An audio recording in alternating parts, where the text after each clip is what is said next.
Hi there, this is Manny with Classic Auto Repair. Doing a topside inspection on this Firebird. Got it in here and customer wants us to see what it needs, kind of get it mechanically reliable and safe for driving. And one of the complaints is the startup. It took me about 20-30 seconds to get the car to start. Carburetor obviously needs work. I would recommend putting a electric fuel pump on it. The mechanical fuel pumps, which is what located down here, kind of hard to see way down there at the bottom. I probably showed it to you on the other video. There she is.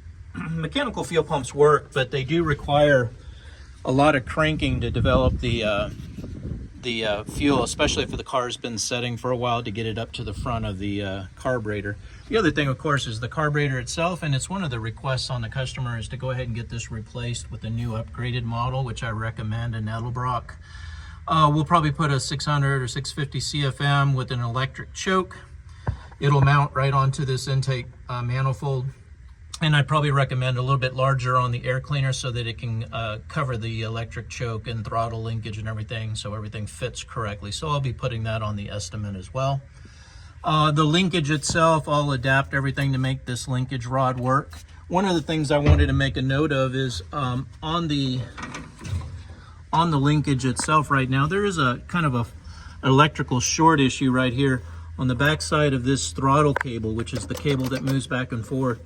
The coil wires are rubbing against this metal here, and that'll cause some erratic shorting and loss of performance as the coil gets grounded on the throttle cable. So one of those fixies that needs to happen. If I were doing this vehicle for me, I'd go ahead and replace this coil. It's already good 50 plus years old and definitely past due on replacing it. Usually during a tune-up we'll replace these coils. So you put a new coil in, but instead of doing this kind of coil, or you can do this but with a new one, I'd also recommend upgrading the distributor to a electronic magnetic pickup.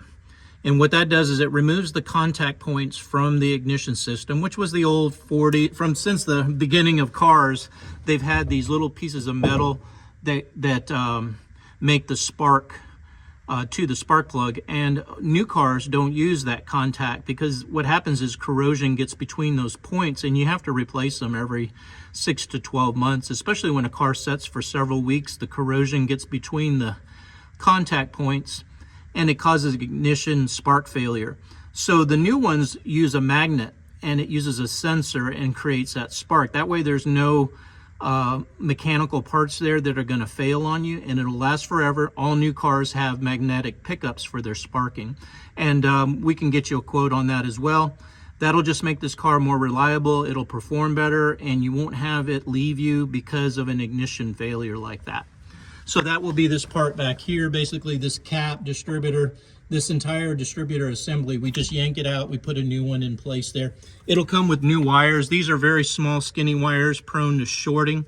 So we'll put some new wires in there that are HEI compliant so that it creates that heavier spark in the engine, which is gonna burn gas cleaner, cause less fouled plugs, and just make the car run better. So that's on my quote, getting that carburetor upgraded for you. Let's see, during my drive, I noticed that the choke wasn't working, so that's going to cause problems for you when the car is cold, especially during the winter months. There's a loud squeal coming when you first start it up and when you drive it. And of course, that's this right here. The belt is completely loose and turning. The belt condition itself has got several teeth missing.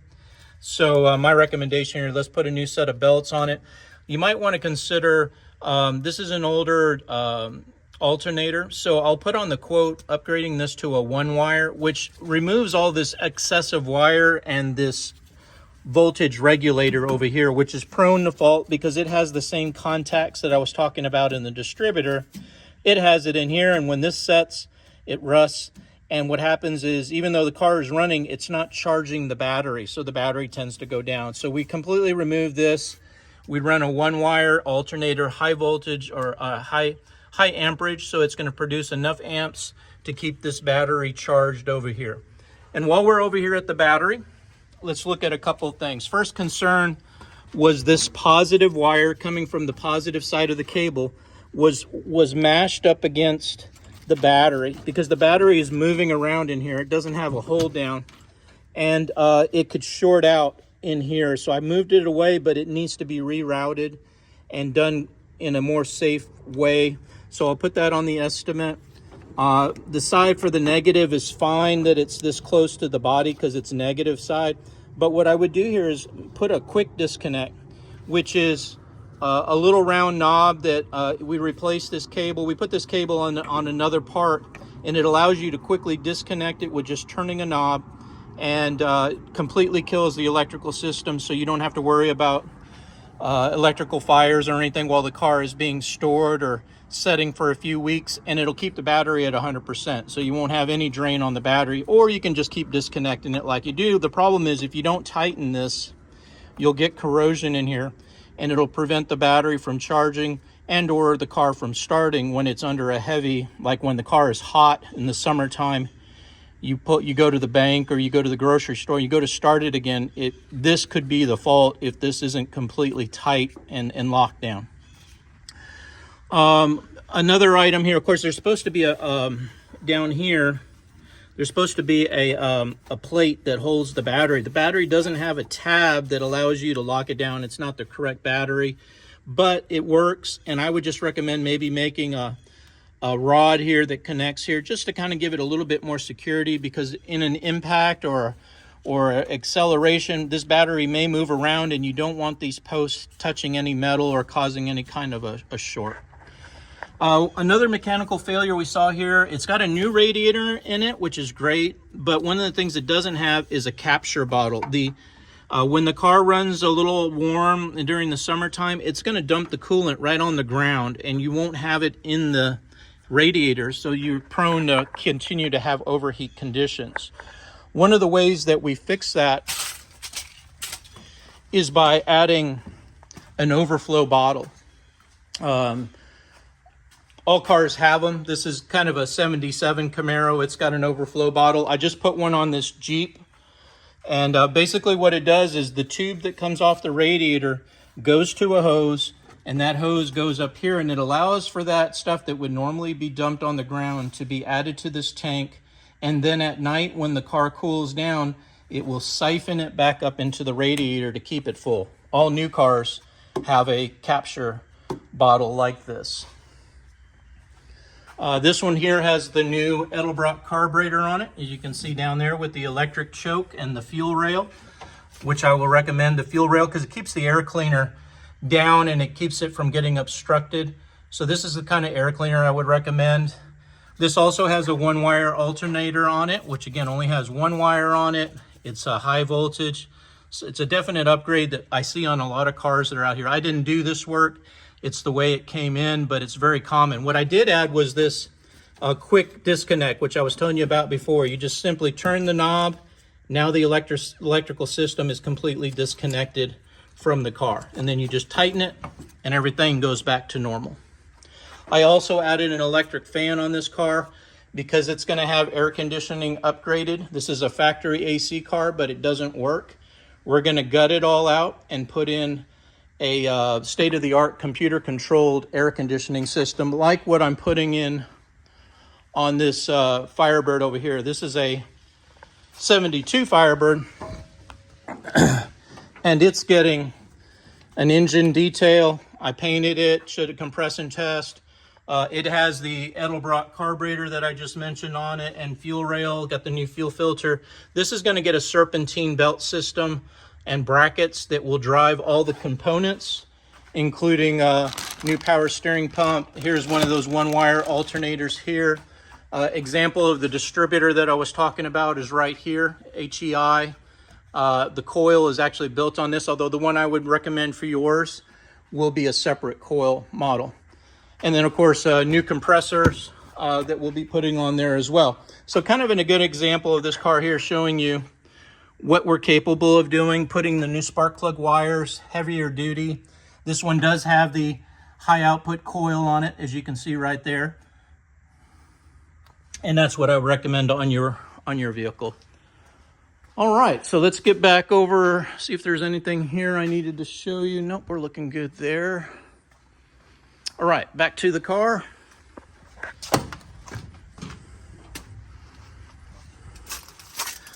Okay, on the fan itself, the fan, when the engine, it should never free flow like this. It should be tight. So I recommend putting a new clutch fan on this, and or an electric fan conversion, which means you don't use the mechanical fan anymore like the cars I showed you, and you add an electric fan up on here. The reason is when you're sitting in traffic at railroad tracks, or waiting to pick up the kids at school, or go to the bank, or to just driving in traffic in Dallas, you're at a stop and go pace. There's not enough airflow. Even with this new radiator, you're not going to get a lot of airflow. And this one, because it's faulted, you're not getting any airflow at all. It's not working correctly. But with an electric fan, it blows the same speed and amount of air regardless if the car is moving fast or sitting at a stoplight for several minutes. When you're sitting at a stop, or sitting at somewhere where the car is idling, it's only turning 850 RPMs, which doesn't blow a lot of air through the radiator and cool the engine, especially if you're going to do an air conditioning system on it. So something to keep in mind. This is a mechanical failure. I'll put on there to replace the clutch, the fan clutch on that. All right, let's see. Car wants to die when you put it in gear. I think that's carburetor related. Driver door mirror needs a new mirror. I put that on the list. Rear view mirror is faded, could use a new one for safety. You want to make sure you can see out the back. The brakes don't feel like the booster is applying pressure hard at stops. Brakes, when applied, can feel pulse in the pedal like a warped drum. So this is from my road testing results. This is the brake booster right here. And what it does is there's vacuum in there, and it pulls and assists when you push on the brake pedal. It gives you more power to the brakes. And when this doesn't work right, you have to push a lot harder. Now, it could be that your vacuum or your check valve. So in my diagnostic labor time, I will check all these items to see what is failing or what I think is causing the problem, and then I can get back to you. So you get a diagnostic time estimate, which basically gives me the time I need to find out what the faults are, what are the problems. And then based on that, I can get you a revised estimate with the parts and the additional labor, if needed, more labor, to complete the repair. All right, so we'll be checking that out for you if you give me the approval to do so. It has good acceleration, no transmission slip at first, no kick down. When you push hard on the gas pedal, it should drop a gear. And based on the linkage and what I'm seeing here, it may not be set up correctly or missing, so I'll need to get some more. It could be a vacuum related on the modulator. I'll have to kind of check a few things. So I'll need some diagnostic time there if you want that fixed. Okay, going down. Runs better when engine is warm and in operating temperature. Well, most of these cars do, but with a good carburetor on it, it should run good, hot or cold. Suspension issue: when turning left, feels like bad bearing or it's making steering wheel shake. So again, during the road test, what I need is some diagnostic time to take these wheels off, look at the bearings and the spindles, because the rest of the suspension has all been new and replaced. But there's something going on here that when you're making turns, I hear and feel a very big looseness in the front end. And I was surprised to see everything was already replaced, because that's usually a sign that you need control arm bushings and tie rod ends, tie rods. The ball joints are worn out, but this has all new parts there, as you saw on the earlier video. So I'm going to focus on what's inside of those wheels and see if anything was installed incorrectly, doesn't have the right torque or pressure on the thrust lock nut that holds the drum onto the spindle. Those have to be done correctly, and if they're not, they'll create a lot of play in there. Or if it has the wrong parts installed, it will never get tight, which is what you want. All right, speedo works, fuel gauge non-responsive, lost drive gear when coming to a stop during road test, had to downshift to first gear to get transmission to engage. Recommend adding, okay, so on that, this is your, way back here is your transmission dipstick. So you want to make sure that's full. That will obviously cause it if it's low on fluid. And you do have some transmission leaks down there that we talked about on the prior video. So chances are you need to add some fluid in there, get it back up to level, and then re-road test and see how that transmission condition is. Make sure that it doesn't have a internal fault or parts that are worn out. And you know, then get it to a transmission service shop for those specific repairs on this vehicle. Let's see. Brakes pull to the right after warmed up. So that'll be one of those things where you just need to look at the brakes. Drum brakes are not like disc brakes. A lot of guys, what they'll do on these cars is they'll take these front drum brakes completely off, and I offer a disc brake upgrade, which will get you a new master cylinder, a new booster, and then it has all the parts that puts disc brakes like you have on new cars and high performance cars for better stopping, equal stopping, meaning both brakes apply equally. So what I will do here initially, if you choose to do that, is just do a brake adjustment. Make sure that both the brakes are applying equally and that they're adjusted correctly so that it doesn't pull so hard one way or the other. It's always going to pull. It's just the nature of the brakes and the way that they're designed. But you can get it pretty close to where you can take your hand off the steering wheel and it should still be going down the road straight when you apply the brakes. Let's see.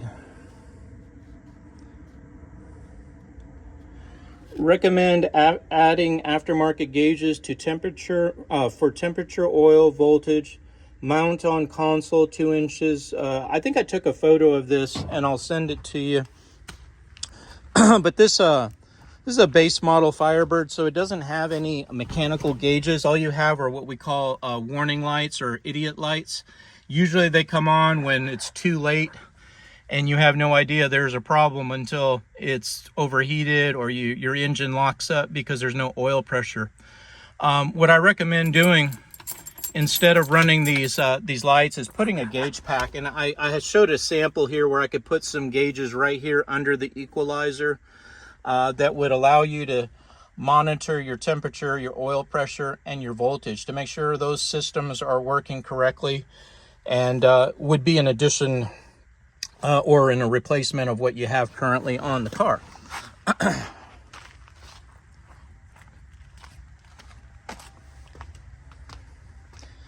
All right, so I did a safety test, a Texas safety test for inspection on the car just to see if it would pass. Horn is okay, turn indicator lights are okay. Wipers okay, switch is a little erratic, but it does work. Headlights, high beam indicator at dash okay, high beams, low beams looking good. Park lights are okay. No license plate light, which we talked about in the video earlier, so we need to kind of diagnose that because they will pull you over if you don't have a license plate and you light and you drive it at night. Front park lights are okay, turn signal is okay. Dash lights, several bulbs out or bad circuits. Now they did start to use a little bit of circuit boards. It was very early versions in 67, 68, and they're prone to fail. You either have to replace the circuit board or you adapt the bulbs to use a wire to energize that bulb and make it light up in the dash. It's a less expensive option. If it's important to you, we can talk about that on the interior lighting.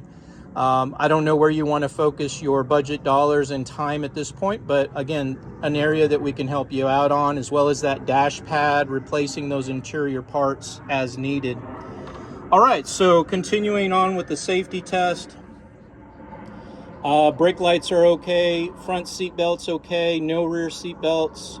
Right door handle missing knob. So these are just some interior items, not safety issues. This is just kind of a continuation of the interior inspection. Heater blower switch fault. Heater blower bearing fault. So again, another recommendation, instead of spending money on these heater parts, the fact that your heater core is not connected. These are your heater hoses that go to the motor that make the inside cabin heater work. They're not connected, so you have no heat at all. What we do when we upgrade the system is we completely gut this out and put a whole new heat system and air conditioning. So you'll get a whole new heater core with an electronic heater valve, new control head, everything will work, guaranteed for 1 year. You'll have ice cold 45-degree air coming out of the vents, and you'll have nice warm heat in the winter time, and a defroster that actually works and blocks those fogged windows will be a thing of the past. So something to consider as you're deciding. Again, don't fix the heater unless you're planning on not upgrading it later, so that you're not double spending money there. Dome light fault. So the lights under the dash are lighting up when the door is open, but the dome light's not coming on. Let's see, we went over the alternator, fan clutch, hoses. The radiator hoses are in good shape, don't need anything there. The bypassed heater hose is on there new, so you're looking good there. Let's see what else I have. Air cleaner, we talked about going to a larger size because that one's too small. We talked about the pinched wire on the battery. We need to fix that so you don't get a fire. And let's see, battery tray missing hold down. Yes, we talked about that. Overflow bottle, I showed you an example of that. Master cylinder looks new. Fluid is okay. We talked about the distributor upgrade.